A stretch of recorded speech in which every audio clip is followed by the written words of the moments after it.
aynan shu bahaybat televizor hamma qoidalarni buzib tashladi. Bu bilib turganinglardek, dunyo tanigan TCL brendini 98 dyumli QD mini LED televizori. Buni bahaybatligini qaranglar. QLED ekranli 144 Hz bu televizor o'zini konkurentlaridan 20-25 millionga arzon yuradi.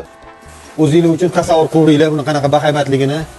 Voy. Endi ham o'lchab ko'rsatamiz. Ko'rishingiz mumkin 218 cm. Balandligi bo'lsa 124,5 cm. Bu televizor 144 Hz. Uncha televizor bunaqa bo'lmaydi. Ekrani matoviy HVA ekran bo'ladi. QLED display, podsvetkasi bo'lsa mini LED kovroviy podsvetka, ya'ni butun ekran bo'ylab podsvetka mini ledlari qilingan. QLED ekran bilasizlar, milliarddan oshiq ranglarni ko'rsatadi. Buni ovozi bo'lsa, ovozlari ham dahshat. Orqasida ikkita subwooferi bor. Hi-Fi ovoz sistemasi 10 kilo kolonkalari bilan jihozlangan 2.1, ya'ni Dolby Atmos sistemasida ishlaydi. 40 watt mощность beradi. Eng zo'r taraflardan bittasi yana bir emas, ikkita pult chiqadi. Bittasida sifralari, boshqa sonlari bor. Ikkinchisida bo'lsa Bluetoothning pult, ya'ni голосовой управленияsi ham bor. Ekran chastotasi aytib o'tganimizdek 144 Hz.